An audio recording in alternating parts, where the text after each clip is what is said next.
Now, today I have a bit of a fun topic to talk to you about because today's topic is how do you sell America on seapower? And realistically, I'm going to do this by looking at the various people who have sold America on seapower. And it goes back a long way. Now I'm going to look at the work of, therefore, of what we would usually call naval theorists. And how can you tell a theorist apart from a historian?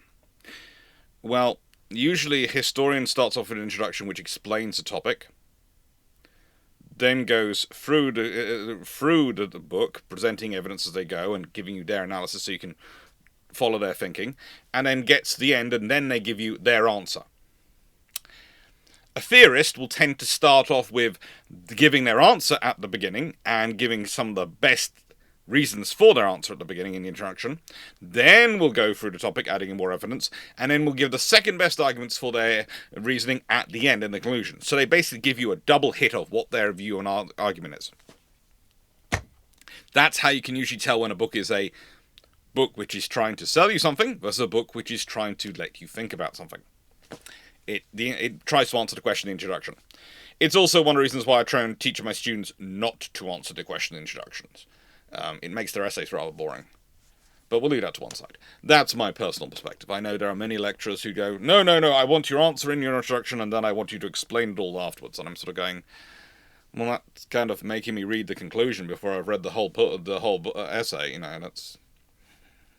what's the point of reading the book if I already know what's going to happen to the people in it? They're all going to die, or they're all going to live, or happily ever after. It's kind of no point following the story. It's the same with a history book in my mind, but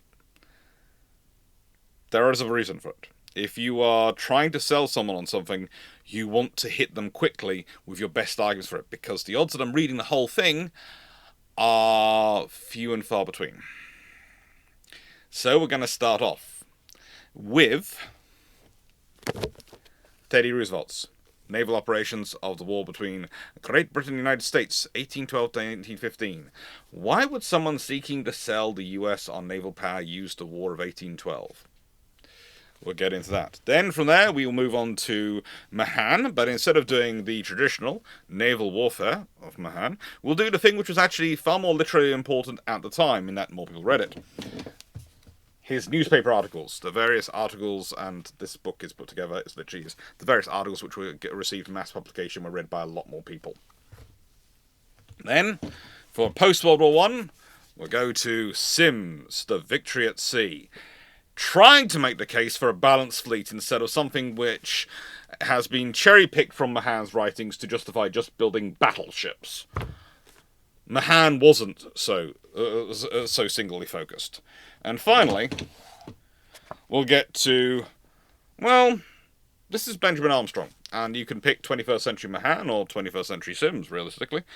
He has written a book called What Would Mahan Do on the Second World War, and whilst I would say he's not as much about selling sea power as the other authors in this list are, he is definitely making the case. He's also a very good friend, and he's a very good historian as well as someone who's making the case for sea power. So some of his books are very much history ones, and some of them are, okay, you're making the case. But there again, quite a lot of modern naval historians do straddle that sort of thing. So that being said, I'm going to fire up the system which I used to take to replace this with an image of the book, and hopefully it's going to work. Now, before we start with this, we should probably get over the fact that the War of 1812 is taught very differently in the UK than it is in America. The fact is, it's not taught. Unusually for wars which are ups and downs, it's just not taught for the UK. Mainly because we had Napoleon at the time, and he was our main focus. When I sometimes have dealt with American students who have come to British universities, they are really shocked to find that something which they consider a really major event is considered a really quite a minor event in British history. And this is one of the beautiful points I sometimes use for illustrating history of, okay, different things can have different impacts on different peoples, and different history can be, recorded. There's also the fact that its perception is very different depending on which side you're from in terms of what was the propaganda. As said, for the British, literally they're at war with the French, and they're just doing their normal war, blockade, all these things they normally do, and suddenly they find themselves at war with the Americans, and it's kind of a case of it's the Americans taking advantage and being unprepared. And that is a good thing for the War of 1812. That's one of the reasons why Roosevelt's concentrating on the War of 1812.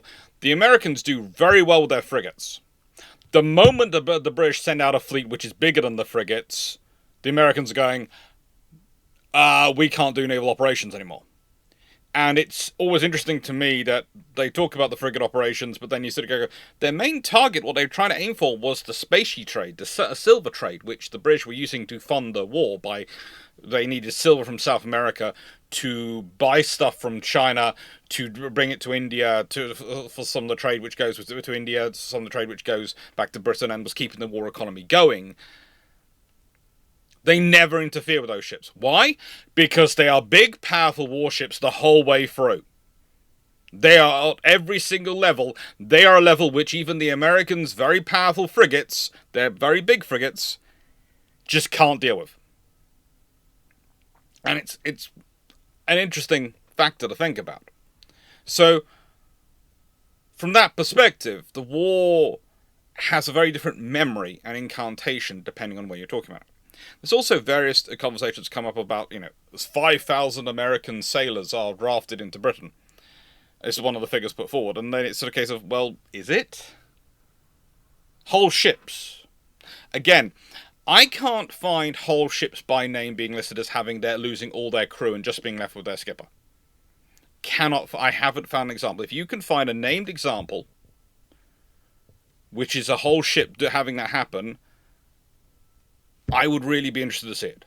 But so far, I haven't found a whole ship which has been needed. I found them having lost 4 or 5 crew. There was one called the Jane, which lost, I think, about 10 out of a crew of 25. And so it could get itself into port. They talk about this, and this comes up when Roosevelt, is that they come with ships of, these ships couldn't make it into port because they'd lost so many crew. They were, having trouble getting into port. And it's something going, well, if they lost 5 out of 25 or 50 crew, is that really too many? Admittedly, those are possibly some of their better sailors, so that would make it sense. And I think sometimes, again, the reporting is going to say the whole crew, when what they actually mean is the really good sailors. But also, there's a couple examples where that's claimed, but actually, there was no British ship nearby to nick the sailors. Okay? And what happened was, because the sailors only get paid when they make it into port on the ship, the captain arranged with usually whoever was going to be on watch to say, Royal Navy warship coming in! And he would go, run, get off the ship, you get to shore, row to shore, we'll meet you there later. Of course, because they weren't on the ship when it went into port, he didn't have to pay them. And they were running off and preparing for, thinking a warship was coming after them. And a few captains did that. So, yeah, there are some interesting things when it comes to when you look at the information. There's also a basic problem, before we get into this and some of the you have to remember is that for America, the rule was basically you did 2 years in America and you became an American citizen. At this point, that's better. You could apply for naturalization and become an American citizen. The British didn't acknowledge, realistically, you giving up your citizenship. That wasn't something Britain was set up to acknowledge. There are very few countries like America. There's only America. They're the ones who are starting off this process, so it's kind of new in the world at this point. And also, another issue you have is that whilst theoretically those 2 years, there are people who will literally just claim to be American. And they might not be American. And sometimes the figures of 5,000 these are all the people we feel which could have been.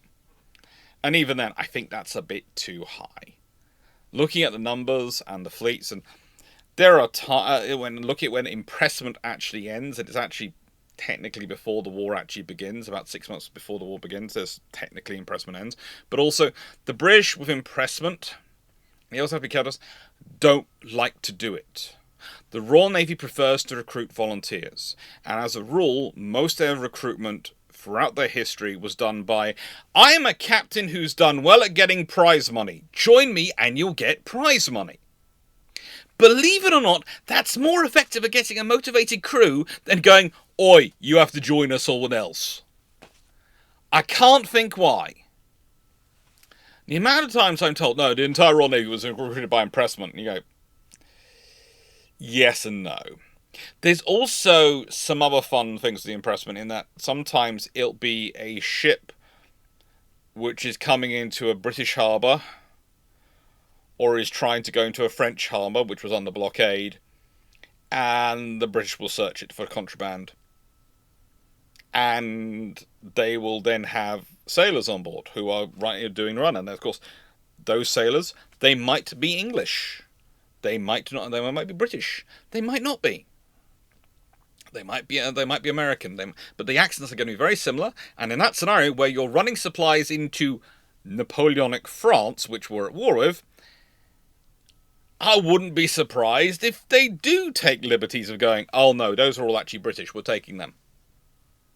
Because that's not so much about recruitment as that is about, we're not seizing the ship because technically you don't have contraband, but we don't like you trading with the French. Because we're blockading them, and you're kind of ruining our blockade. So we're going to do other things to you. Plus,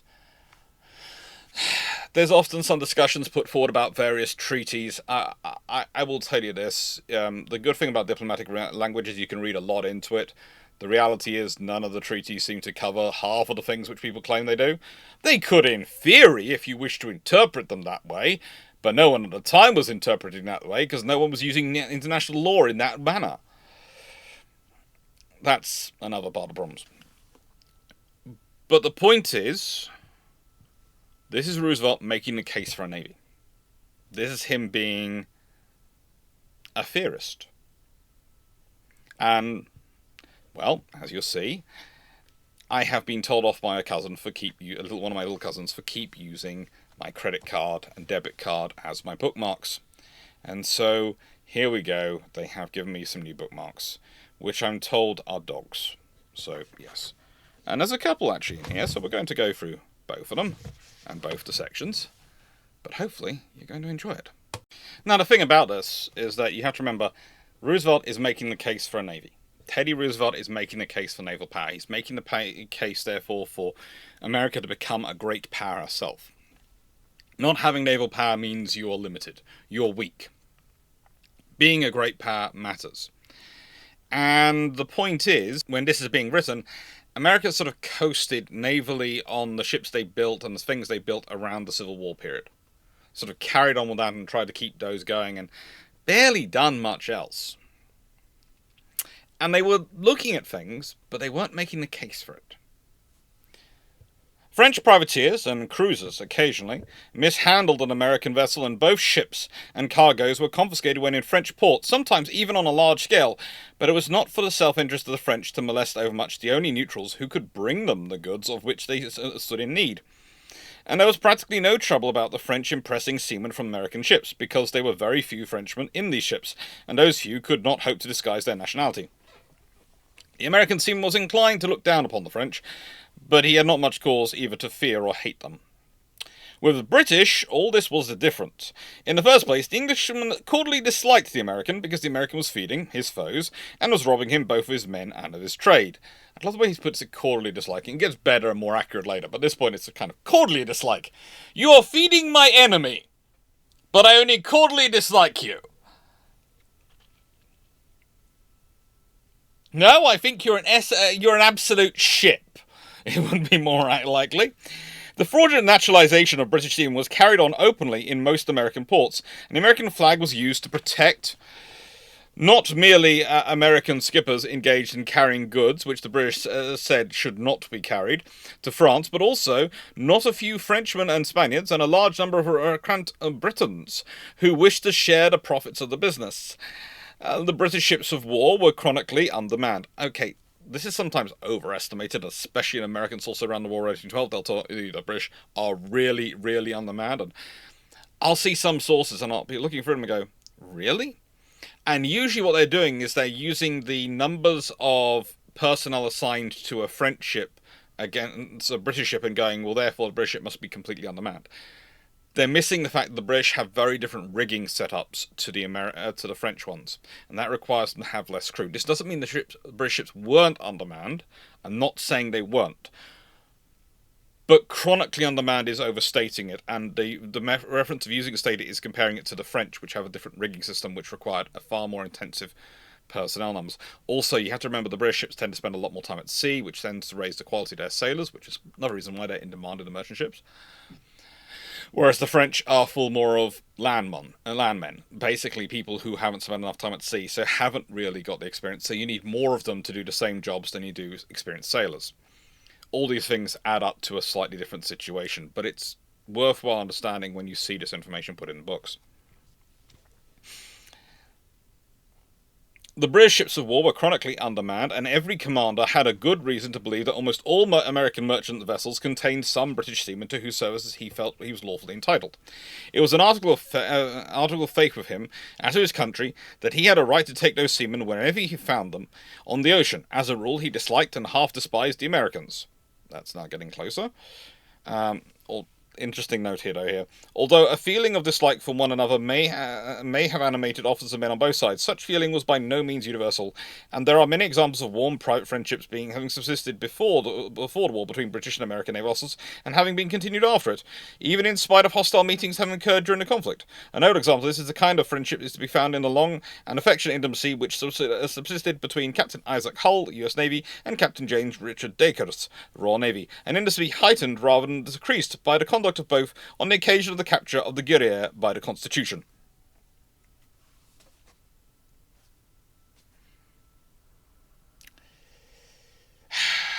It's fun.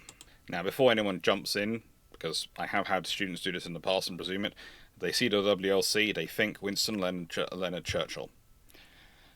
No. Churchill's not born till 1874. This book is published in 1882 originally.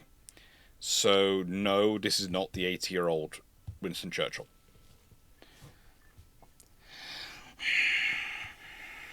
He was puzzled and angered by the chicanery of fraudulent naturalization papers, and the like whereof they sought to baffle him, and in revenge he took refuge in brutality. He was himself the judge as to whether or not he was satisfied in regard to the nationality of any given seaman, and he always gave himself the benefit of the doubt, even when there was no doubt. Considering the fact that the papers we're talking about in the past, if they did exist, were usually handwritten documents with a seal affixed to them, or put on, or maybe inked onto them. Yeah, and the seals sometimes change, the people changing, there's no photographic ID, etc. I'm sorry, it's... Again, I know I'm British saying this, but considering the current immigration debates we have today, with people worrying about papers, considering the quality of papers back then, this is a very interesting thing to be looking at in terms of, oh yeah, their paper was correct. It was a random piece of paper written in a random port, and it might have been fraudulent, it might not have been, and you have no standard, no things to check that with. And it's beneficial to them for you to believe it. It's beneficial to you to not believe it. I'm sorry, but as a human, you can see how you can find ways around those pieces of paper. Even when there was no doubt. I don't think there was ever going to be a scenario where there was no doubt. Not only did he impress British seamen who had been fraudulently naturalised as Americans, but quite as often he impressed British seamen who had been properly naturalised and were American citizens, and even more often, American citizens who were such by birth and not merely by adoption. The two peoples could not always with entire certainty be told apart, and when the British captain was short-handed, he did not endeavour to tell them apart. Many thousands of British seamen served in the American merchant marine, but there were several thousand American seamen who had to be impressed in the British ships of war. Again, I don't think... Hundreds? Yes. Maybe a little over 1,000. I think once you start getting into many thousands, or even the 5,000 number figure I see put around, I'm sort of going... I think that's stretching it a bit too much. I think it is. especially when they say it's 5,000 American seamen. I think there are maybe that comes closer to the fact when you're saying all the British seamen who were pretending to be Americans, earning pay on the ships, and some of the naturalized ones, which of course British government didn't acknowledge in the first place. So it's a case of America accepts the naturalization, the British don't accept the naturalization, so that's a problem of international law immediately there. And then there's probably are some Americans who were born in America to probably British parents, but probably first generation Americans, and their accent was similar, their mannerisms, their lexicon and thought process and how they looked and acted was similar enough that they'd look and go, "You're British."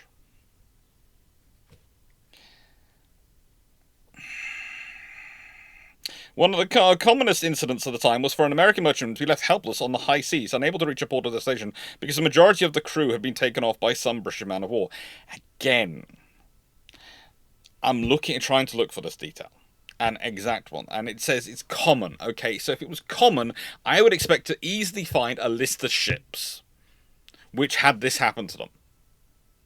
I can find a lot of people talking about this happening. I can find no list of ships. I can find no examples of individual ships. It's almost like an article of faith. But it's an article of faith which seems to come about after the war. The examples I find talking about it are in some of the obvious propaganda pieces during the war, but after the war they're talking about it, and it's carried on and carries on and carries on, talking about it.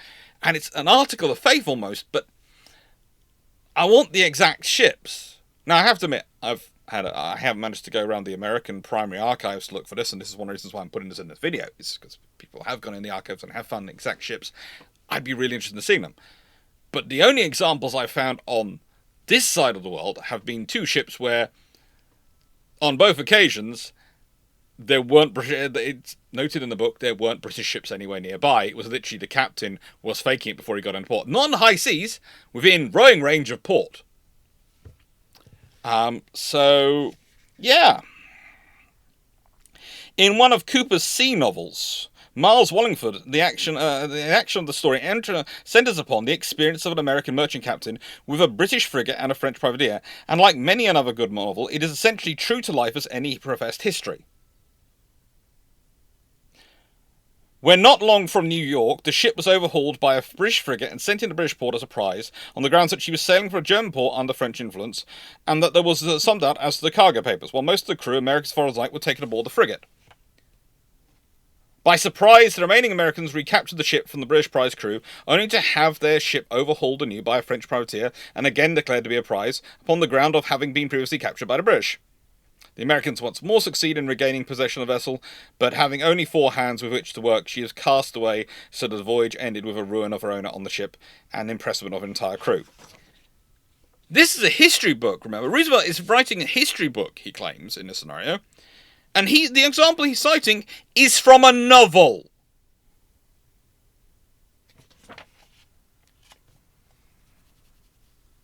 This particular incident only occurred in a novel, but it was of a kind which occurred hundreds of times in actual life. Then why haven't you given an example of an actual life one? It was what rarely the American merchant captain today did any writing, yet one out of the very many Salem shipmasters has left a record of his ocean trips at the end of the last and beginning of the present centuries. He usually owned the ship he navigated in the cargo, and he sailed at different times to chief ports of Europe and Asia, and also to many a coast where the ports were opened roadsteads, and inhabited bloodthirsty savages. He was able to hold his own against mutineers, savages, and pirates, but he was twice brought to ruin by the civilized France and Great Britain. In 1887, when trained to West Indies, after having already been repeatedly searched by the British cruisers, he was taken by Rear Admiral the Honourable A.F.I. Cochrane, and his ship was condemned by a rascally little course at Tortella, whither he was sent because a more respectable court would doubtless have released him. They confiscated of his goods, stripped him to the bone, so that he had to begin life over again, and in writing on the event in after years he remarked, "Compelled to navigate for the support of my family, and deprived in consequence of superintending the education of my children, worn with anxiety and sick at heart with hope deferred, it will be seen that I was for many years an exile from all that rendered life dear and desirable, and this was as a consequence of the robbery of my hard-earned fortune by Admiral Cochrane." Okay, but his You've gone from saying whole crews were taken to saying it's Admiral Cochrane. Now, Admiral Cochrane is an interesting admiral from British history anyway, so in a nice way, if you ran across him, good luck. And he sent you to Tortola, and yeah, Admiral Cochrane is his a law of Cochraneness. 2 years later, he again got a ship, which he took to Naples. Whether he was enticed, and this is what I find amazing, he's apparently lost all his fortune, but within 2 years he's got another ship. He again got a ship which he took to Naples, whether he was enticed with a number of other American merchants by one of the treacherous proclamations of Napoleon. Having got the ships into his power, Napoleon, acting through Murat, had them all seized and confiscated, without even the formality of a trial.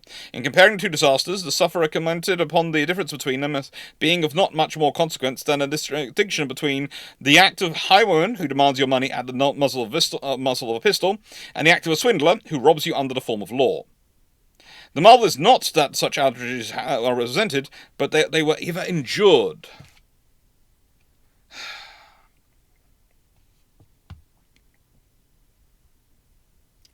And it carries on. But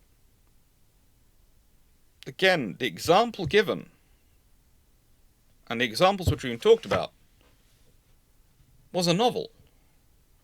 I'd like an actual example of that whole crew actually a thing happening. But I haven't found them. Why? Because the British, if they were impressing, wouldn't want the French and the Spanish crew. They'd be useless. And to be honest, and this is just a small issue, if you take all the crew, are they all of equal use? I think it's more likely, and I think this is where the problem comes through, that the British did take, if they were taking any crew, they would focus in on the foretop men, i.e. the best sailors in the group, the ones who could go up to the foretop, the really good sailors. If they could grab them, they would. And I think that's where your problem comes in, because probably a number of merchant crews didn't have many of those aboard, because they'd be expensive. They're the ones who charge the highest amount of money. And so if you take them off a ship, it is going to cause disproportionate trouble. Remember, I was talking about the French earlier. So I can understand there being problems caused. I can. That would cause problems. But that's not really the same as taking the whole crew. Now, this last bit in the book, in Roosevelt's book, is really interesting to me. Especially as someone who has done videos about the American ships of the line and talked about them. I find it fun when someone writes this. This was the last expiring sputter of the war. Peace had been declared, and while Warrington was cruising in the far Indian seas, his countrymen at home were building and launching ships of the line, and Decanter was preparing to lead a squadron against the Moorish pirates. Okay. Building and launching ships of the line. That's doing a lot of work on it. They are slowly, very slowly working on ships of the line, which frankly they needed a lot earlier than they got them. And they never really invested enough in them. Trying to make the US Congress fund the US Navy properly was an uphill struggle. And the War of 1812 is a good example of where your nation can be distracted by people who are offering, oh, we can do this cheap. The president in the War of 1812 had been one of the foremost proponents of the idea of using boats with a single gun on them, pulled around by horses and special carriages between various rivers as forms of coastal and sea defense. And they were just swept past. They were really just swept past. It's one of those things of, the War of 1812 is interesting because, of course, it to an extent ends with the defeat in New Orleans of the British, because we're launching an attack on New Orleans, but we're not. Honestly, we're expecting. It turns out in New Orleans they're actually better organized than they were at Washington. This is the point: is you'd have expected them to be better organized at Washington. They were better in New Orleans. This is what I love about the whole song. It's about New Orleans and getting New Orleans. One of the reasons why the British are so overconfident going to New Orleans is they looked at Washington and went, "That was a cakewalk." Literally, Canadians, Brits turned up, we cakewalked through. The Caribbean troops will certainly be able to get New Orleans because, it's unlikely that, them at Washington are going to be better prepared, would not have been better prepared than New Orleans. But it turns out the Americans in New Orleans were better prepared than the ones in Washington. The fact that that doesn't cause more of, I don't know, New Orleans joking about Washington being not prepared versus them is something which I find amazing. You know, it's somehow, again, it's been turned into a thing of we're going to use this against the British and not point to the glaring thing that a very similar scenario, the British actually whomped their way through Washington, but at New Orleans, we managed to stop them. I would be, if I had been them, you know, in the UK, if that had happened to London and somewhere else, London would be immediately being ribbed the entire time for this. There would be literal signs somewhere in that town saying, "Don't worry, London's that way. If you want to attack somewhere, go to London. You'll achieve it." You know, that would have been everywhere.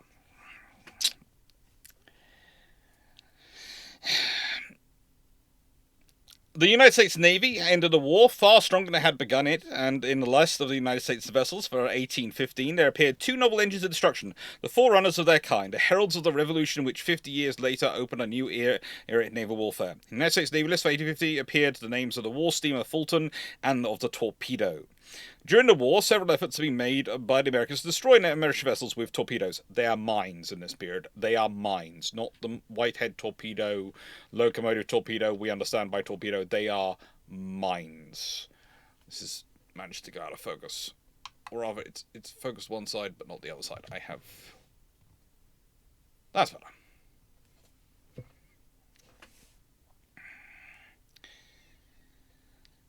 During the war, several efforts had been made by the Americans to destroy British vessels with torpedoes, but nothing had been accomplished beyond making some of the ships wary about venturing into good anchorage, especially in Long Island South. The Fulton, with a clumsy central wheel concealed from shot by a double hull, with scantling so thick that light guns could not harm her, and with instead of broadside batteries of light guns, 200-pounder columnards on pivots, was the prototype of the modern steam ironclad. A bit of a stretch. The war had ended, and the treaty left matters precisely as they were before the war began. Yet it would be idle to say that to either side the war was not worth fighting.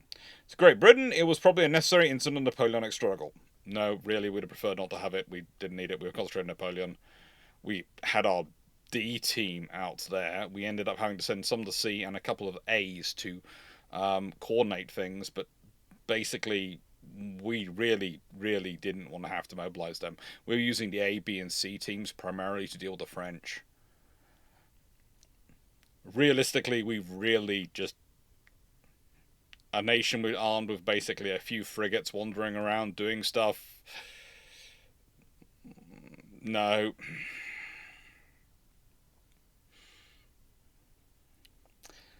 To Great Britain, it was probably a necessary incident in the Napoleonic struggle, for neither the British statesmen of that day nor the people whom they governed realised either the power or the rights of the United States. Arguably, after this war, that actually dropped in some of the British circumstances, if you read the papers. To America, it was certainly a necessary prerequisite for attaining the dignity and self-respect of a free nation. Wait a few years till the American Civil War.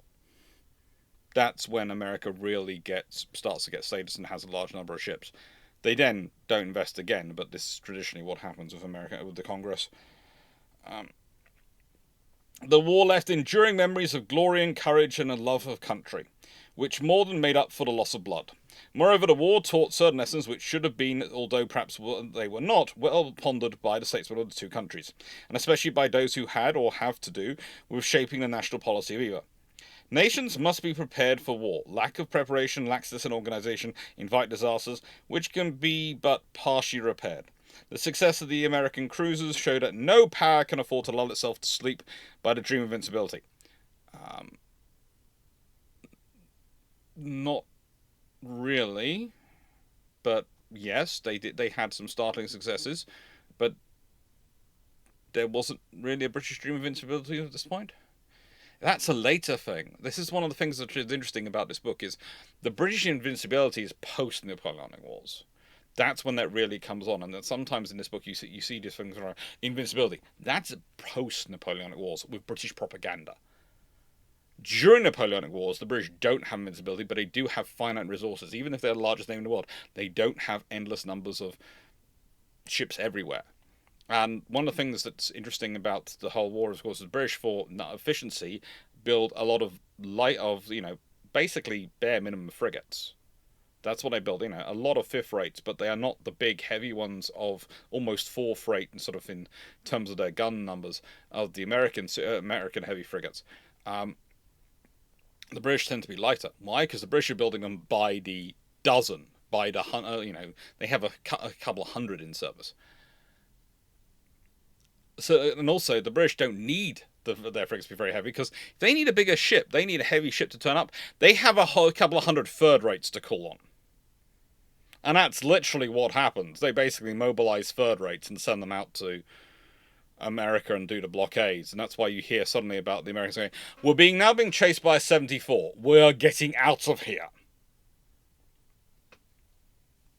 I know there's all sorts of ideas put forward by that these frigates had the framing to take on a ship of the line.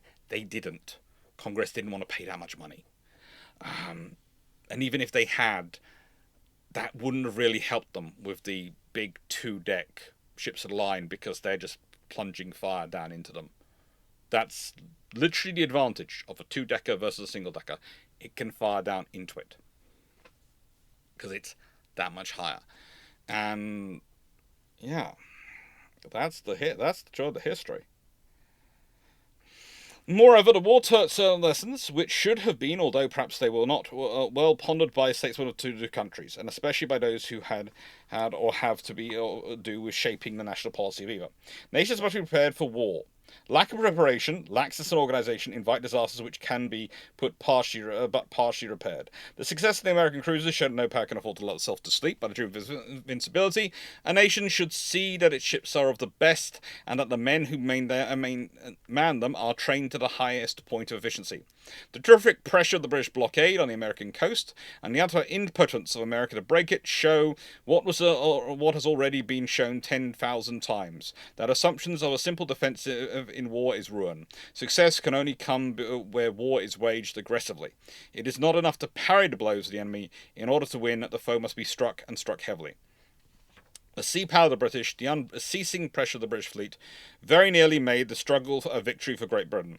But the triumphs of the American squadrons on the lakes, and of the frigates and sloops on the ocean, and the ruthless harrying of British trade by the American commerce destroyers, inflicted such severe punishment as to make the British more than willing to call the fight a draw. Again, this needs to ignores the fact that the British are fighting a major war versus the French at this point, and their allies, and are dealing with that. And really, this makes life easier if it's over.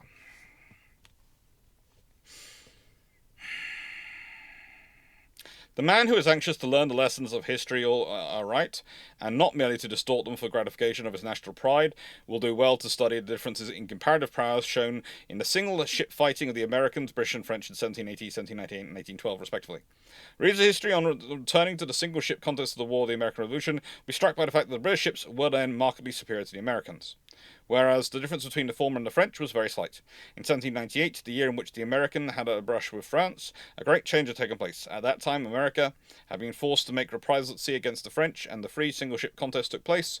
American ships won twice against antagonists of inferior strength, and in a third case, an American frigate fought a draw of a more powerful French frigate, which sometime afterwards was captured by a British frigate no stronger than a former American antagonist. Compared with their relative position in the preceding war, the French had fallen very far behind. And while the British had kept their position of primacy, the Americans, leaping forward, had passed the French, and were close behind the leaders.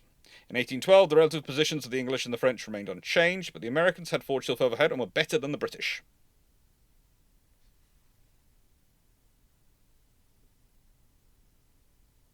Now, here is the thing.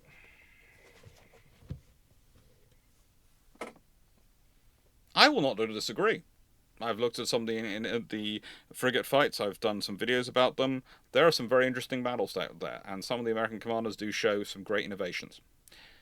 But as a rule, they have the bigger frigates, because they're making heavy frigates, because that's their excuse of. That's how Congress excuses not making ships of the line. They have large, powerful frigates.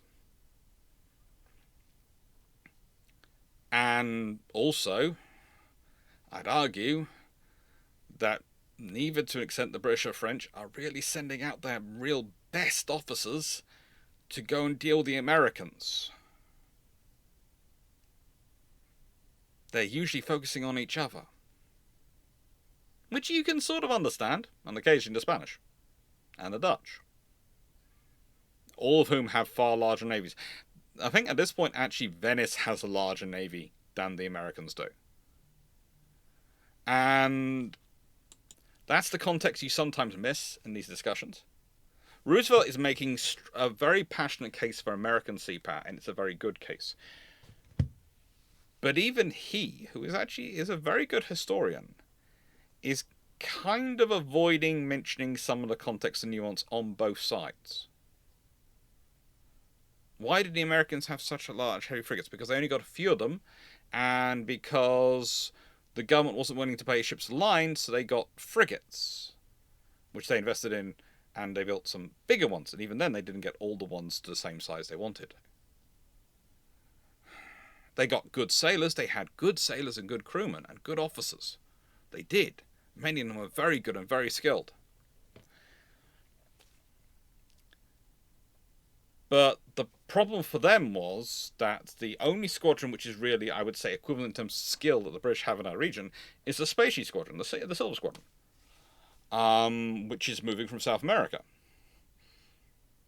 And that has large frigates, usually a rasée around it, and a ship at a line with it almost constantly.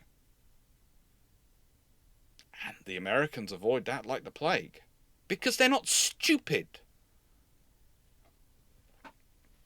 And for the Americans, basically the moment the war goes on beyond a certain point, third rates start popping up from Britain. And the Americans are building some first rates, and they are building some very good, it's very interesting first rates. But again, they're spread out, and they're mostly going to be individual ships. And the argument becomes, okay, so you get them into service. What do you do with them? Let's say you get the 6 or so first rates you're building into service. What do you do with them? Do they go out solo to try and break the blockades? Most of the blockading task groups, especially ones where they think their first rates could come, are being built. Most of them looking at are 3 or 4 third rates. Some of them even have a second rate with them.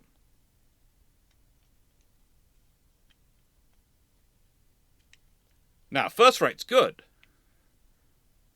But is it good enough to solo 4 third rates? Probably not. Not with a green crew.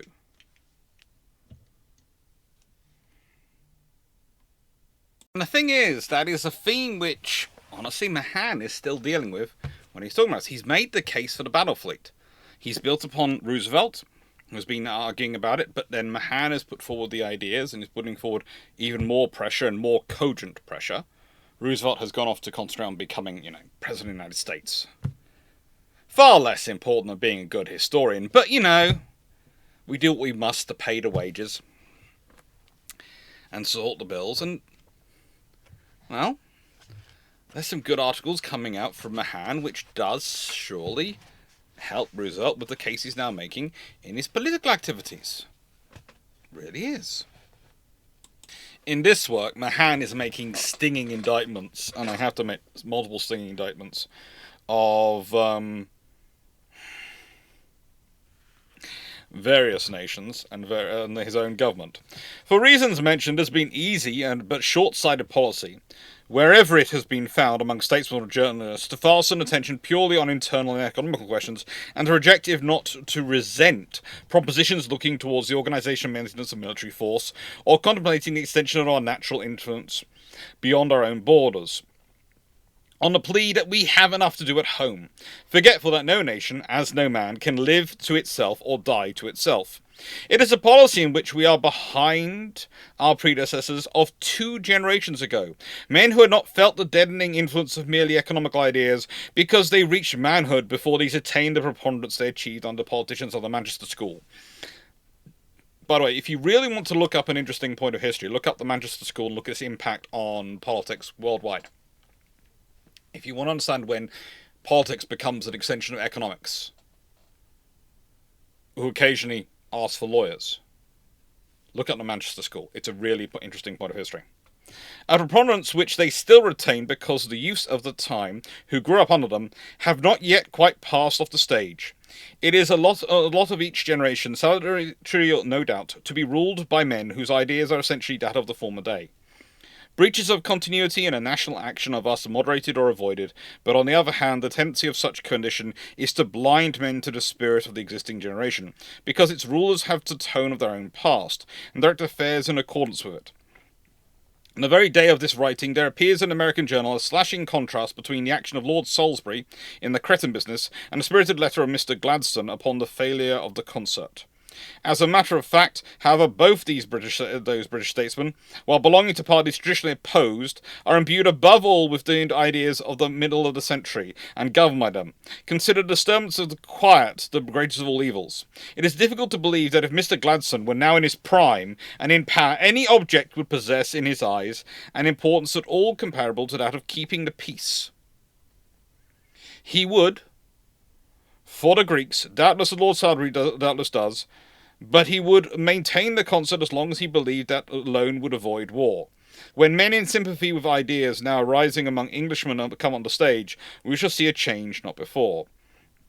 The same spirit has dominated in our own country ever since the Civil War, a far more real revolution in its consequence than the struggle of the 13 colonies against Great Britain, which in our national speeches have received the name, forced our people, both north and south, to withdraw their eyes from external problems and to concentrate heart and mind with passionate fervour upon internal strife, in which one party was animated by the inspiring hope of independence, while before the other was exalted the noble idea of union. The war, however, was directed on the civil side by men who belonged to a generation even then passing away. The influence of their own youth reverted into with the name Return of Peace, and was to be seen in the ejection by Fred of Force of the third Napoleon from Mexico, in the acquisition of Alaska, and in negotiations for the purchase of the Danish islands and the Samba Bay. Whatever may have been the wisdom of these latter attempts, and the writer, while emphasizing with the spirit that suggested them, questions it from a military, or rather naval, standpoint, they are particularly interesting as indicating the survival in elderly men of traditions accepted in their youth, but foreign to the generation then rapidly coming into power, which rejected and frustrated them. The latter in turn is now disappearing, and the successors coming and to come are crowding in its places. Is there any indication of the ideas these bring with them, in their own utterances or in the spirit of the world at large, which they must needs reflect? Or more important perhaps still, is there any indication in the conditions of the outside world itself which they should heed, and the influence of which they should omit in modifying and shaping their policies, before these have become hardened into fixed lines, directive for many years of the future welfare of their people? Now, the point here is Mahan is making the case. Well, if you want to set yourself apart from the previous generations, the older generations of leadership, you've really got to start thinking about these policies. You still got to think about defence. They focused just on economics. They focused just on this. We've got to think about defence. Very interestingly, he's basically going, yeah, you set yourself apart from the previous generation. It also does make you think, when you're looking at the current global leadership and the ages of the people involved, when you talk about this, that maybe the reason the world seems to be stuck in certain gears might be because the leadership is still the same as it was several years ago. To all these questions, the writer, as one of the departing generation, would answer yes. But it is to the last that his attention, possibly by constitutional bias, is more naturally directed. It appears to him that in the ebb and flow of human affairs, under those mysterious impulses, the origin of which is sought by some in the personal providence, by some laws not yet fully origin of which is sought but not yet fully understood. We stand at the opening of a period when the question is to be settled decisively.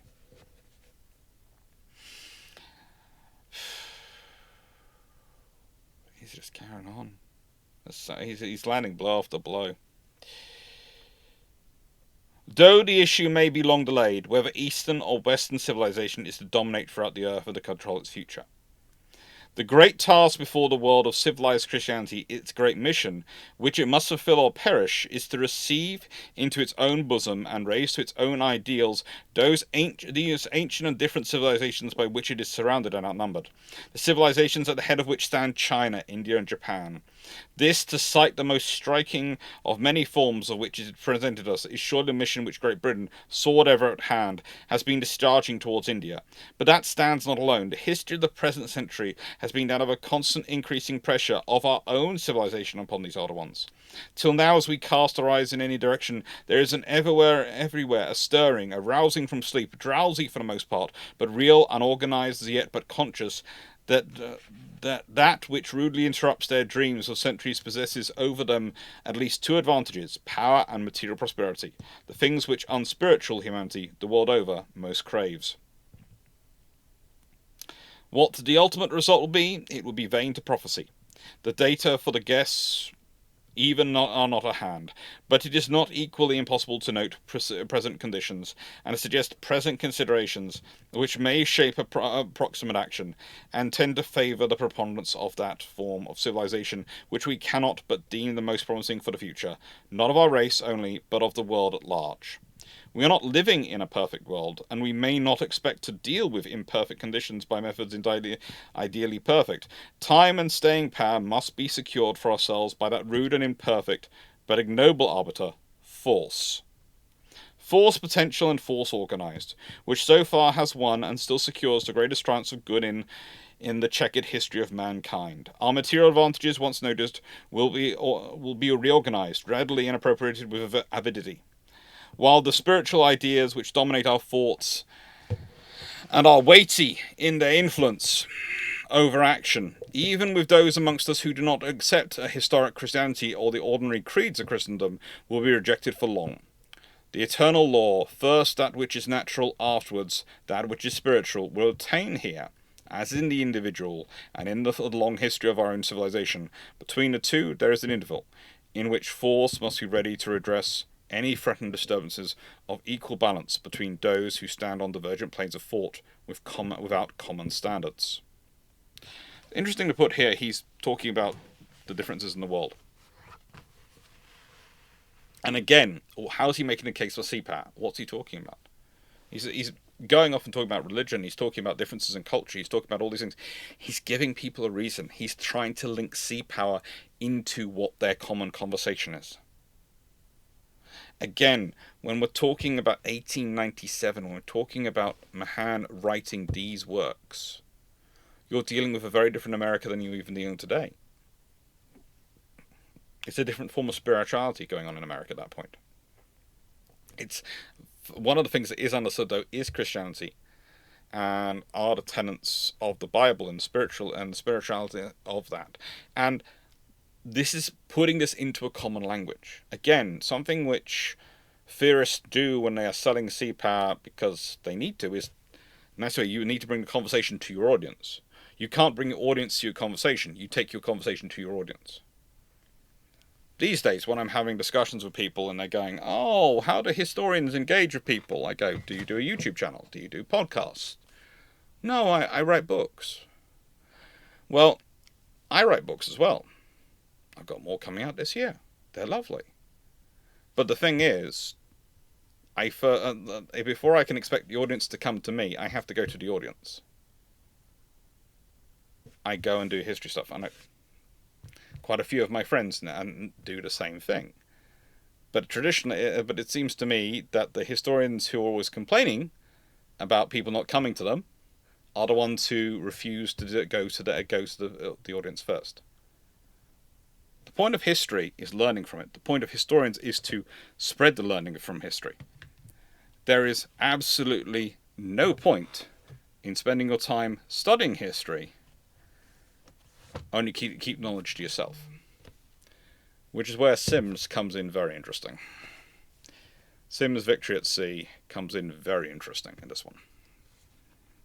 Now with Sims, I'm starting off with somewhere a little bit different in the book, because I'm literally starting off with the preface. Not the kind of the book, the preface. The reason for writing the book. You'll see why. This is not in any sense a history of the operations of our naval forces in Europe during the Great War, much less a history of the naval operations as a whole. That would require not only many volumes, but prolonged and careful research by competent historians. When such a work is completed, our people will realise for the first time the admirable initiative with which the gallant personnel of the Navy responded to the requirements of an unprecedented naval situation. But in the meantime, this story has been written in response to a demand for some account of the very generally misunderstood submarine campaign, and particularly of the means by which it was defeated. The interest of the public in such a story is due to the fact that during the war, the sea forces were compelled to take all possible precautions to keep the enemy from learning anything about the various devices and means used to oppose or destroy the underwater craft. This necessity for the utmost secrecy was owing to the peculiar nature of sea warfare. When the armies first made use of an airplane, bombs, or poison gas, or tanks, or mobile railroad batteries, the existence of these weapons and the manner of their use was necessarily at once revealed to the enemy, and the press was permitted to publish full accounts of them, and to a certain extent of their effect and the means used to oppose them.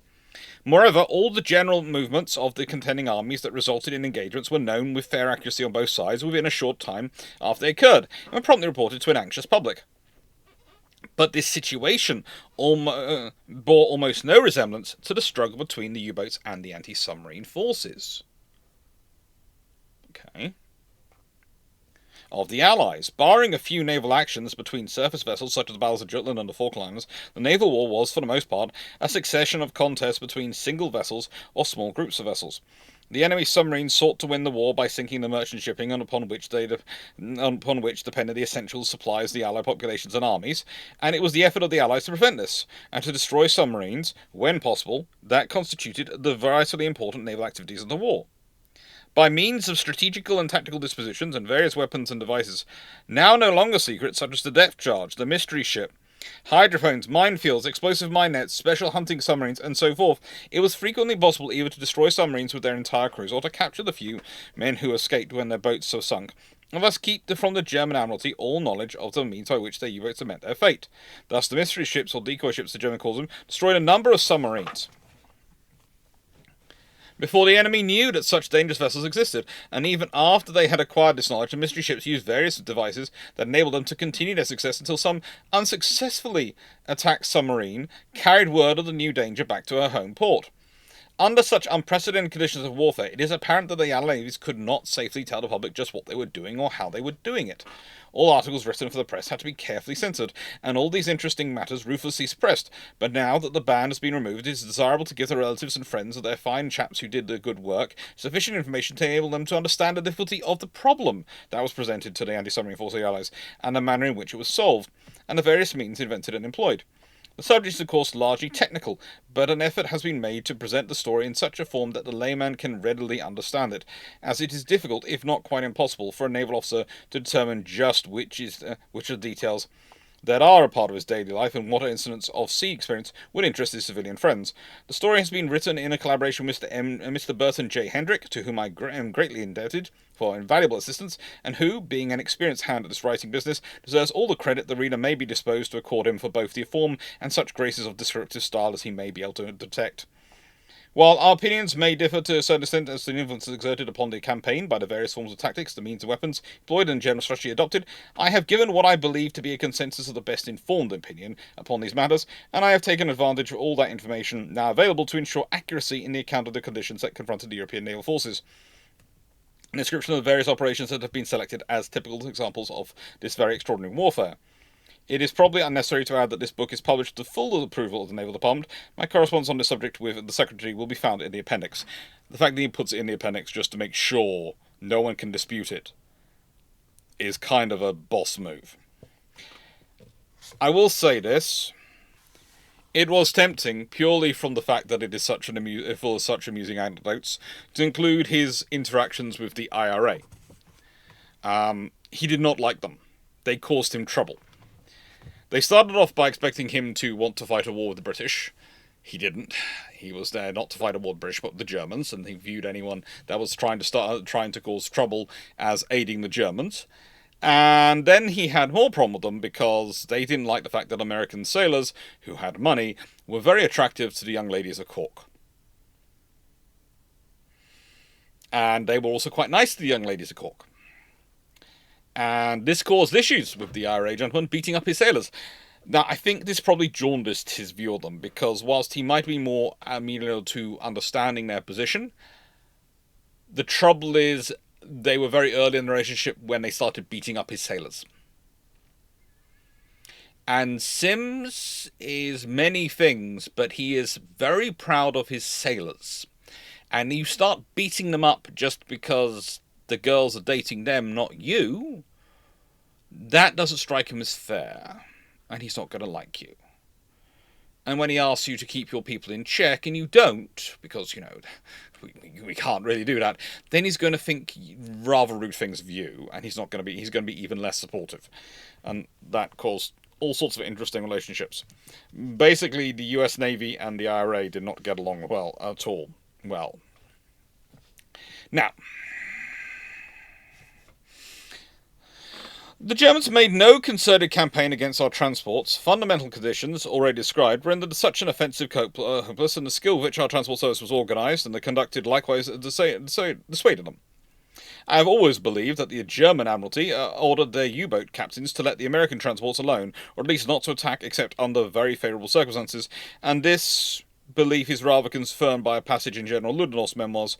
From our previous experience of the submarine war, Ludendorff writes, I expected strong force of Americans to come, but the rapidity with which they actually did arrive proved surprising. General von Kammern, the German military representative at the Austro-Hungarian headquarters, often called me up and asked me to insist on the sinking of American troop ships. Public opinion in Austro-Hungary demanded it. Admiral von Holzendorf could only reply that everything was being done to reduce enemy tonnage and to sink troop ships. It was not possible to direct submarines against troop ships exclusively. They could approach the coast of Europe anywhere between the north of England and Gibraltar, a front of some 1,400 nautical miles. It was impossible effectively to close this area by means of submarine.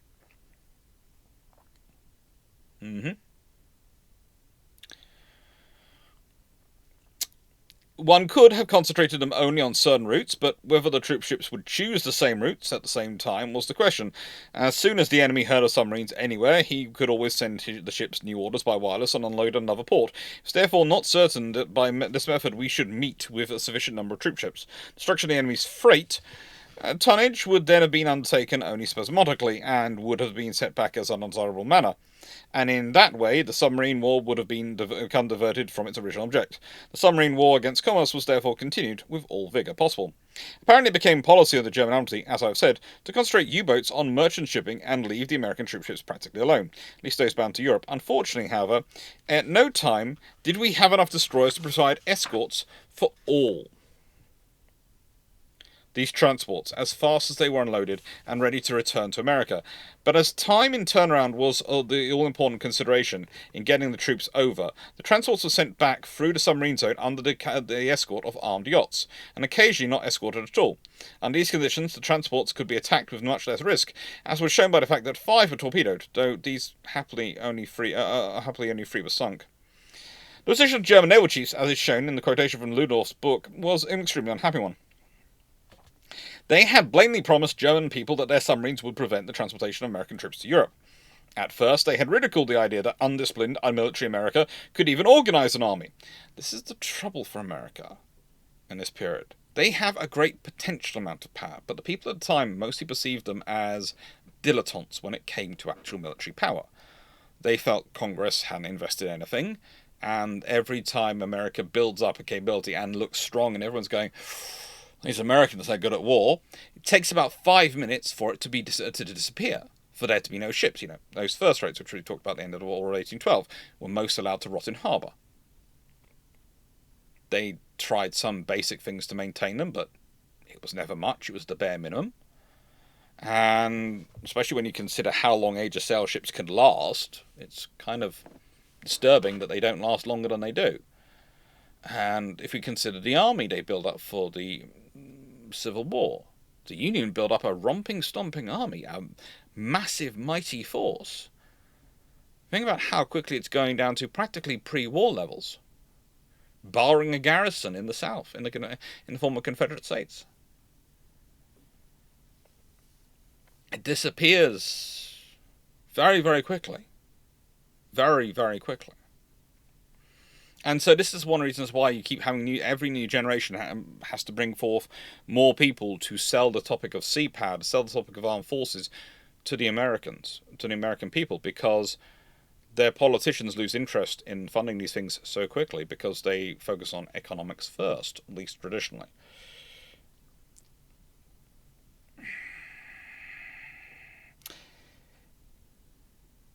At first, they ridiculed the idea that undisciplined, unmilitary America could organize an army. After we adopted conscription and began to train our young men by the millions, they just as vehemently proclaimed the army could never be landed in Europe. In this opinion, the German military chieftains were not alone. No such army movement had ever before been attempted.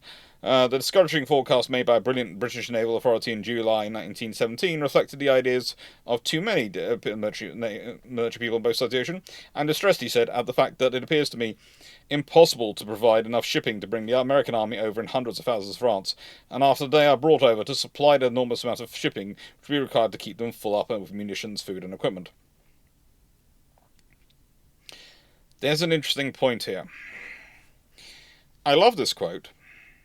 It's from Sims, and I have quoted it in the past. But Sims doesn't reference it. He doesn't tell us who this officer is. He just tells us he's a brilliant British naval authority in July 1917. Doesn't tell us the context of it. Is it in a report? Is it just an aside? Is it a discussion? Is he an intelligence officer? Is he an operations officer? Is he a battle cruiser officer? We don't know. It is thus not surprising that the German people accepted as gospel the promises of their admiralty. Therefore, their anger was unbounded when American troops began to arrive. German newspapers began to ask the most embarrassing questions. What had become of their submarines? Had the German people not been promised that their U-boats could sink any American troop ships that attempted to cross the ocean? As the shipments increased, and as the effect of these vigorous, fresh young troops began to be manifest upon the Western Front, the outcries in Germany waxed even more fierce and abusive. Von Kappel and other German naval chiefs made rambling speeches in the Reichstag, once more promising that that the submarines would certainly win the war. Speeches that were followed by ever-increasing arrivals of American soldiers in France. The success of our transports led directly to the fall of von Kappel as Minister of Marine. His successor, Admiral von Mahan, who was evidently driven to desperation by popular outbursts, decided to make one frantic attempt to attack our men. The new minister, of course, knew that he could accomplish no definite results, but a sinking of even one transport with several thousand troops on board would have a tremendous effect upon German morale.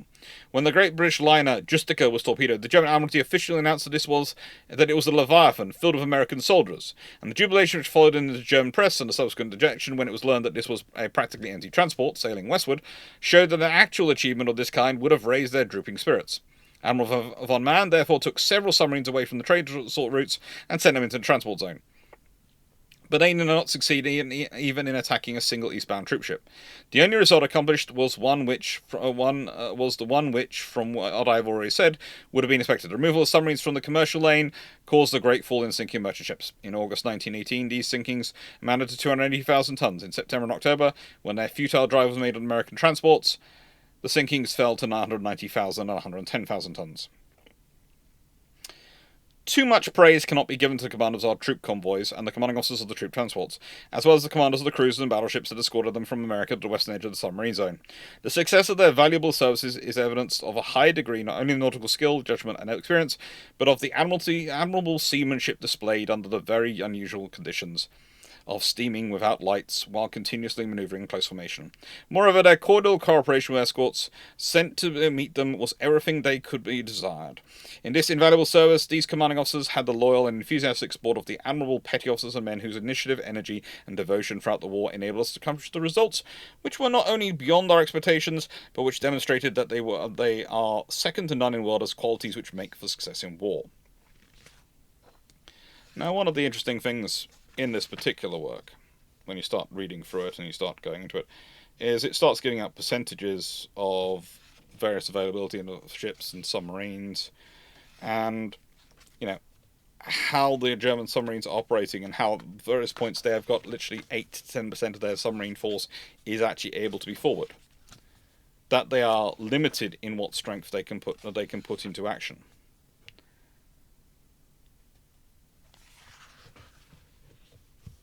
It's an interesting book to read. But again, how's it making the case for seapower? It's showing the capabilities of it.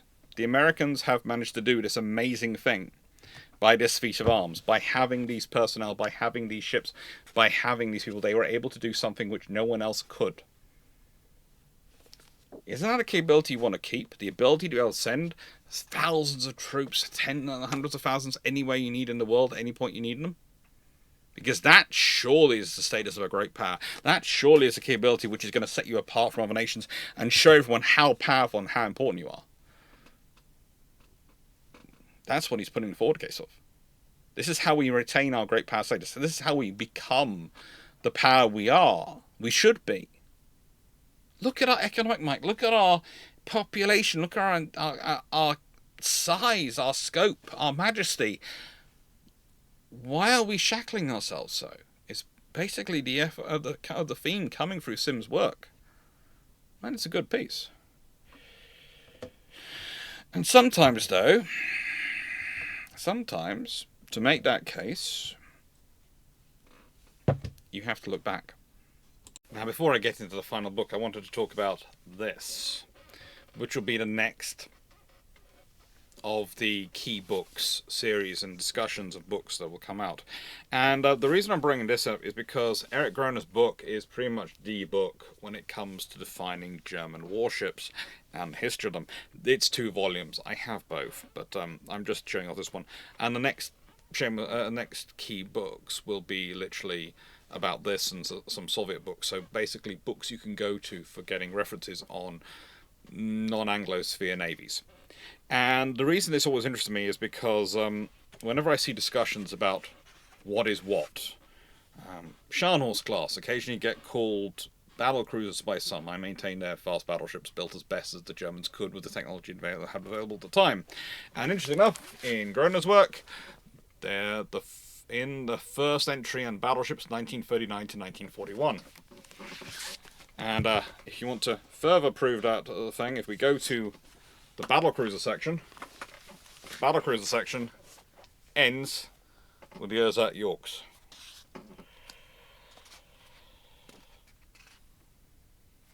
And if we go armoured ships, 1933 to 36, again, Deutschland's, all their discussions. And when they are talking about our ships, then there's heavy cruisers, all these heavy ships, aircraft carriers, planned battle cruisers, not Scharnhorst. Just saying. Not that I'm trying to be contentious or anything, but just saying they're fast battleships. They're only armed with 11-inch guns because that's the biggest gun they could build at the time, not because they wanted them to be armed with 11-inch guns. Now, when we got Armstrong's book here, 21st Century Mahan by Benjamin Armstrong, it's got a really interesting section. And I'm just going to read these couple of pages because I really do think this is one of those books where you can easily get this from Amazon. You can easily get BJ's, and that is his nickname, BJ Armstrong. He's a former US Navy helicopter pilot. He worked for the Chief Naval Officer. He's currently a lecturer at the Naval College. He is just amazing. He did his PhD at the same time as me at King's College, so he was a fellow student of Professor Andrew Lambert. The general considerations that have been advanced concern all the great European nations, insofar as they look outside their own continent and to maritime expansion, for the extension of national influence and power. But the effect upon the action of each differs necessarily according to their several conditions. The problem of sea defence, for instance, relates primarily to the protection of national commerce everywhere, and specifically as it draws near the home ports, serious attacks upon the coast, or upon the ports themselves, being a secondary consideration, because little likely to befall a nation able to extend its power far enough to the sea to protect its merchant ships. From this point of view, the position of Germany is embarrassed at once by the fact that she has, as regards the world large, but one coastline.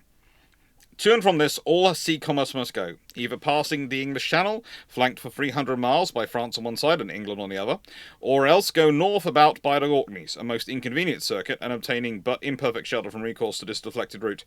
Holland, in her ancient wars of England, when the two were fairly matched in point of numbers, had dire experience of this false position. Though her navy was little inferior in numbers to that of her opponent, this is another exemplification. I do love that word, exemplification, of the truth that distance is a factor equivalent to a certain number of ships.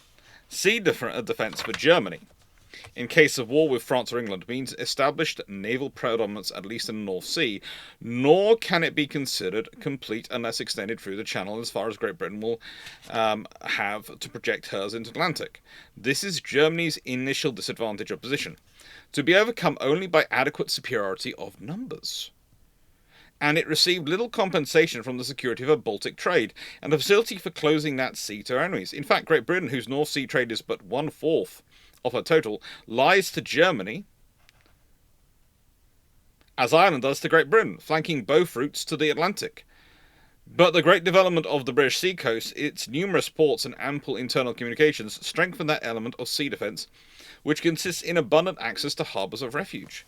For the Baltic powers, which comprise all the maritime states east of Germany, the commercial drawback of the Orkney route is little less than for Hamburg and Bremen, in that the exit from the Baltic is nearly equidistant from the north and south extremities of England.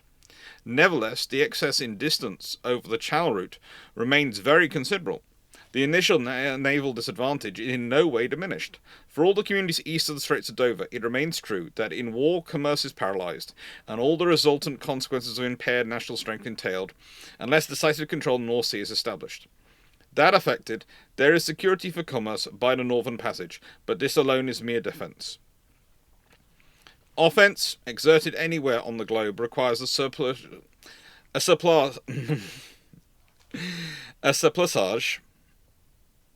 of force over that required to hold the North Sea. The trouble is, you want to say surplus because that's what the word we would use these days. But again, Benjamin is doing what I do. If you're writing about a period, you're writing about someone, use their language and their period. So surplusage. Oh, it's beautiful. A force over that required to hold the North Sea, sufficient to extend and maintain itself west of the British Islands. In case of war with either of the Channel powers, this means, as between the two opponents, that the eastern belligerent has to guard a long line of communications and maintain distant positions against an antagonist resting on the central position, with interior lines able to strike at a choice at either wing of the enemy's extended front. The relation which the English Channel, with its branch to the Irish Sea, bears to the North Sea and Atlantic, that of an interior position, is the same which the Mediterranean bears to the Atlantic and the Indian Sea.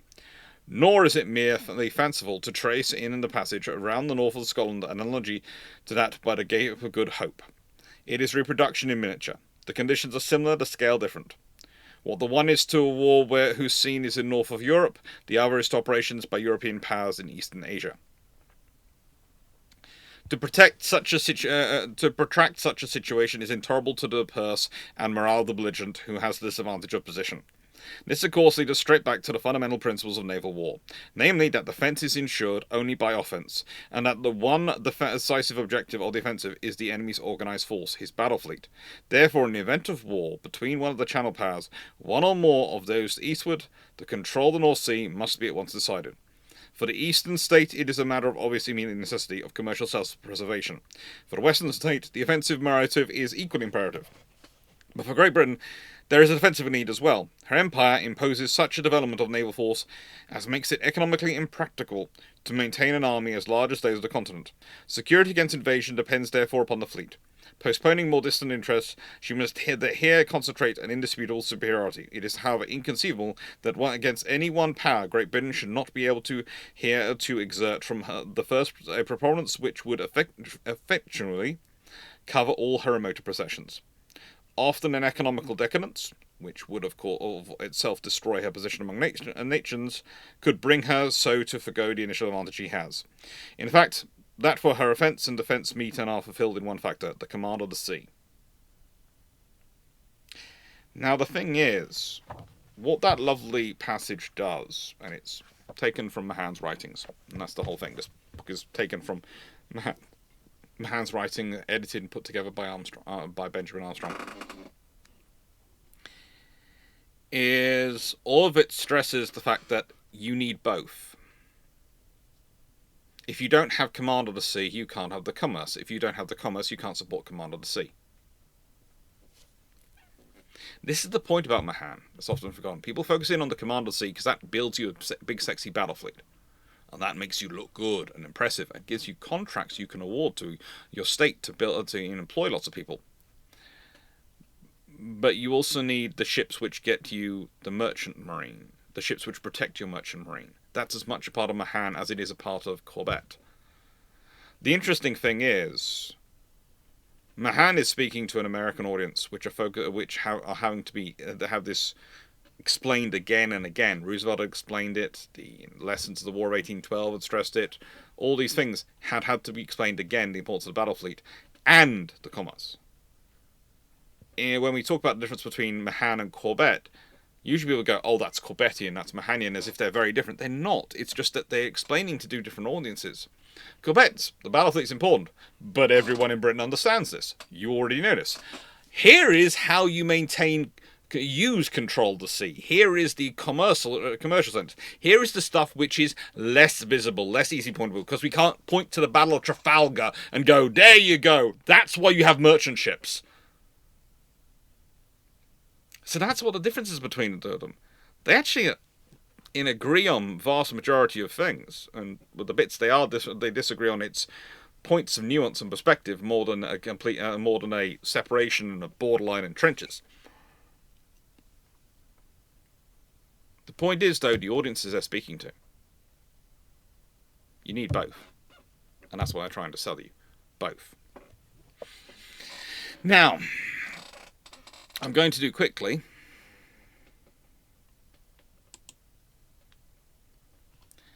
a shameless book plug, and then I'm going to do a little bit of a bonus section. Okay? He says if he clicks on the right bit. Yay. So I've got a shameless book plug where I say thank you for liking, sharing, subscribing, supporting the channel, helping it grow, all that stuff. It really does help the channel grow. This is the currently only book I have out now. There are more coming. And this is what we have coming up in this year. We have the Year of Destroyer going on. The Rise of the Chinese Navy comes out the week after this. This video is being moved from the Friday night to the Saturday night because it's cool, and because Thursday needed to be a premiere anyway, and I thought if I moved the Saturday premiere to the Thursday, then it gave that video more time to build up as well. And that premiere topic is, of course, going to be the Japanese naval aviation 1930s and 40s, what were their procurements and systems and planning. That seemed like a good one to move to them. So I moved this one to the Saturday. It does mean that it wasn't a video on the Friday, for which I apologise. But frankly, there are lots of videos coming. And hopefully the next Friday's video will be the Dutch Navy. Dutch Destroyers one final will come out on that day. And I'll be caught up with everything, and hopefully there won't be any more hospital visits and anything like that. So thank you for supporting the channel for all this stuff going on. I'm sorry it's been a bit manic with all the building work. And here is the extra. Because I talked about this book, but I hadn't said I wasn't going to read much of it. And I thought, well, actually, I will do some of it. Bearing of political developments on naval policy and strategy. It's a worthwhile section to read. And it's also, how do I put this politely? You can read, if you ever read this book, and please do read this book, and then look up the quotes of this book in US Congress if you want some fun. Now, I'm not sure if you can still do this on their speeches, but you used to be able to do this. When I was doing my PhD, I could do this. And I could look up quotes. And all the quotes from Mahan came from like the first 10% of this book. And when I say all, I mean the vast majority, not all of them. In Congress came from the first 10% of the book. Like it's 400 odd pages long almost, and they'd read about the first 50, and their quotes came from there. I honestly don't think I've ever seen a quote in Congress of the US Congress that I'm speaking that they've actually quoted or referenced this chapter, which is from Navy and National Politics, and it's Naval Policy and Strategy. And I would have thought this should have been the chapter which they should have turned to most. But it seems to get ignored. So I thought I'd quote from it at the end and just have a bit of a discussion of it. The external activities of Europe, noted a dozen years ago and before, have now to a certain extent been again superseded by rivalries within Europe. itself. Those rivalries, however, are the result of their previous external activities, and in the last analysis they depend upon German commercial development. This has stimulated the German Empire to a prodigious naval program which affects the whole of Europe and may affect the United States. In 1897, I summed up two conspicuous European conditions as being the equilibrium then existing between France and Germany, with their respective allies, and the withdrawal of Great Britain from the active association with the affairs of the continent. And that day, the Triple Alliance, Austria, Germany at least, stood against the Dual Alliance of France and Russia. Great Britain apart from both, but with elements of antagonism against Russia and France, and not against the German monarchies or Italy. These antagonisms arose wholly from the conditions external to Europe, in India against Russia and Africa against France. Later, the paralysis of Russia, for a defeat by Japan and for her internal troubles, left France alone for a time, during which Germany, thus assured against land attack, was better able to devote much money to the fleet. As the protector of her growing commerce, the results have been a projected huge German navy, and a German altercation with France relative to the Moroccan affairs, incidents which have aroused Great Britain to a sense of naval danger, and propelled her to an understandings, whatever they amount to, with France and Russia, which we now know as the Triple Entente. In short, Great Britain has abandoned the isolationism of 20 years ago, stands joined to the Dual Alliance, and it becomes a Triple Entente. The United States, this means that Great Britain, once our chief opponent matters covered by the Monroe Doctrine, but later by the logic of events drawn to recede from that opposition, so that she practically backed us against Europe in April 1898 and subsequently conceded to Panama arrangement known as the Hayes-Fort Treaty, cannot at present count for much as she did in naval questions throughout the world. It means to the United States and Japan that Great Britain has too much at stake at home to side with the one or the other, granting she so wished, except as bound by treaty, which implies reciprocal obligations. Between her and Japan, such specific obligations exist. They do not in the case of the United States. And the question whether the two countries are disposed to support one another, and if so, to what extent, or what the attitude of Great Britain would be in case of difficulty between Japan and the United States, are questions directly affecting naval strategy. This is being discussed prior to World War I. Think about Japan prior to World War I, think about America prior to World War I. There are honestly those people who write that the antagonism and distrust between America and Japan starts in the late 1930s. This is just Alfred Thayer Mahan writing prior to World War I, well and truly prior to World War I.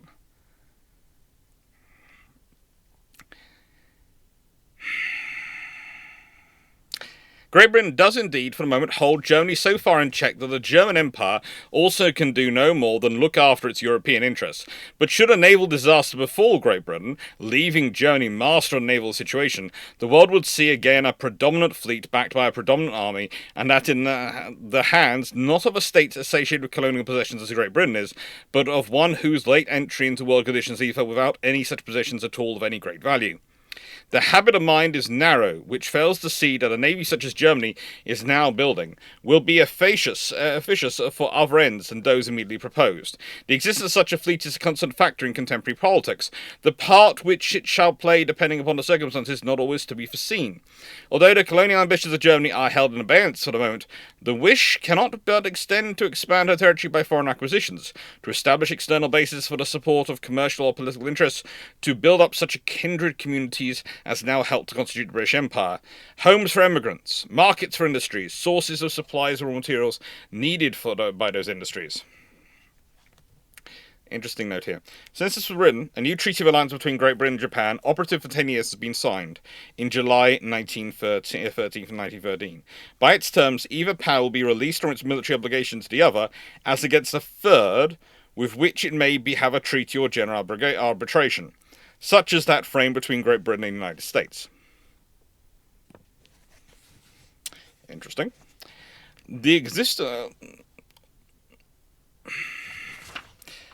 All such conditions and ambitions are incidents with which strategy comprehensively considered has to deal. By the successive enunciation of the Monroe Doctrine, the United States stands committed to the position that no particle of American soil should pass in the hands of a non-American state other than the present possessor. No successful war between foreign states, no purchase, no exchange, no merger, such as the not impossible one of Holland with Germany, is allowed as a valid cause for such transfer.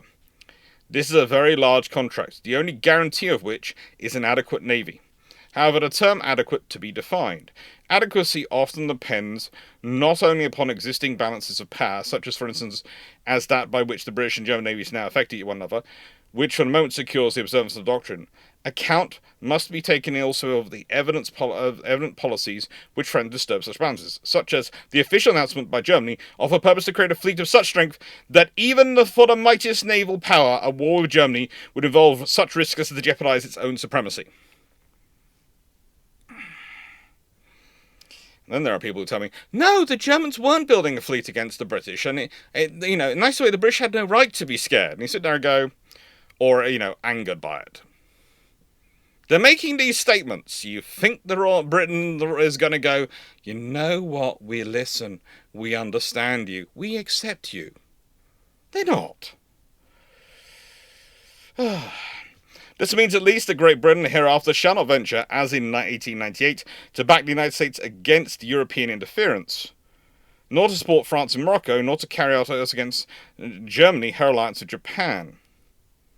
It is a matter of very distinct consequence in naval strategy that Great Britain, after years of contention with the United States, especially opposed to the claims of minority reduction, should at last have come to substantial coincidence with the American point of view, even though she is not committed to a formal announcement to that effect. Now, this is interesting to me, because one of the things you're getting from this is there is an assumption that Germany's building up this fleet and that Britain are going to let them build it up to the level that it comes to. To be fair, the only times it comes close, and really this is when this is written, and when this particular version of it is published, it is just prior to World War One.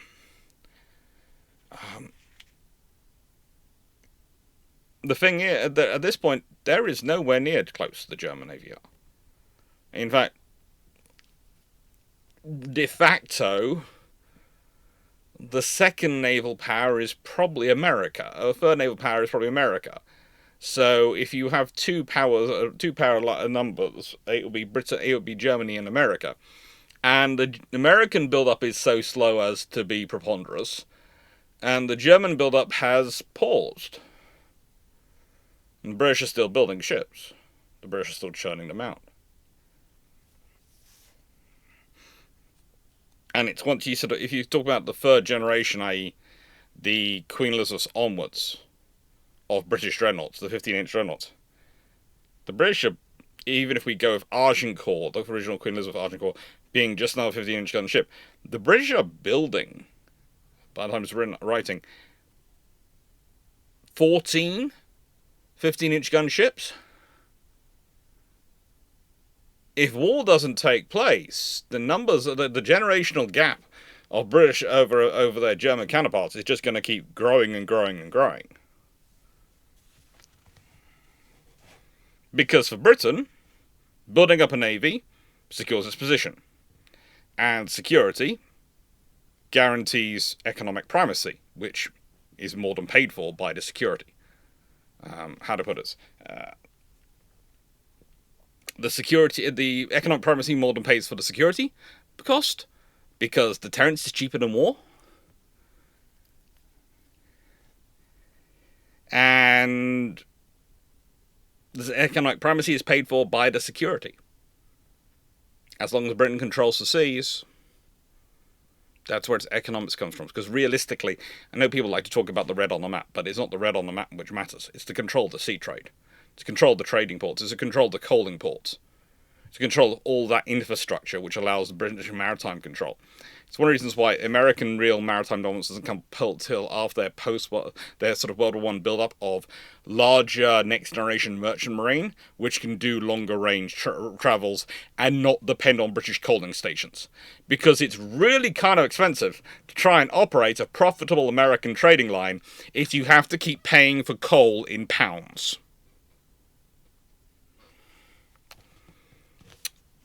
It really is. If you can pay for oil in dollars to fuel your ships, and that's great. Especially if you can take the load on fuel on in America and then go all the way there, come all the way back, and then refuel in America. That's great. You can buy in bulk, you can store all those sorts of things, and you've not got any conversions going on. Because it's the money changers who always make money.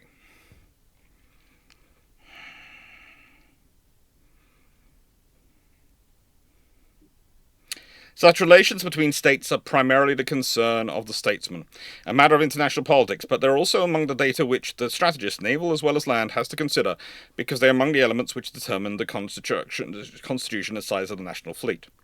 I here quote with approval a statement of the French captain Darius. Among the complex problems to which the idea of strategy gives rise, there is none more important than that of the constitution of the fleet, and every project which takes no account of the foreign relations of a great nation, nor of the material limit fixed by its resources, rests upon a weak and unstable base. Darius is, of course, quite a famous French theorist, and interesting. He does write some interesting books. I repeat also the quotation from von der Goltz. We must have a national strategy and a national tactics. I cannot too entirely repudiate any casual word of mine, reflecting a tone which once was so traditional in the Navy that it might be called professional, that political questions belong rather to statesmen than to the military man. I find these words in my old lectures, but I have very soon learned better from my best military friend Jean Mini, and I believe that no printed book of mine endorses the opinion that external politics are of no professional concern to military men. And I think I'll end this analysis of this chapter here, because it's a good chapter and it's worthwhile going and reading. But basically, that is Mahan trying to say that sea power, national strategy, all these things come together. They're all it. They're all there. Now, I hope you've enjoyed the introduction of these books.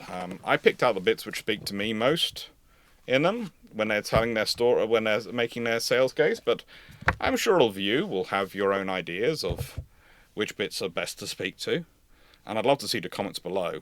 That's actually the question, is if you have read these books, or any of the books by these authors, which sections of them speak out to you, and why?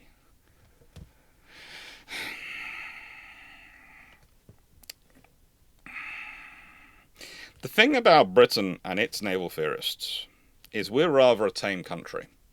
When most of them are writing, that is the ones prior to cable, Britain was a maritime naval nation by obviousness. They'd already won the case. They didn't have to make the case for a navy, they had to make the case for certain capabilities within the navy, and planning and strategy. What interested me most about the American theorists is they have to make the case for the existence of the navy in the first place. They really do. And I'd say the one who really has to do that, and lives up to that, is good old Teddy Roosevelt, using the War of 1812. Myths and reality of it. He uses it all. Thank you very much for watching. Hope you enjoyed. If you liked the video, please do like, share, and subscribe. And take care. That being said, doodles.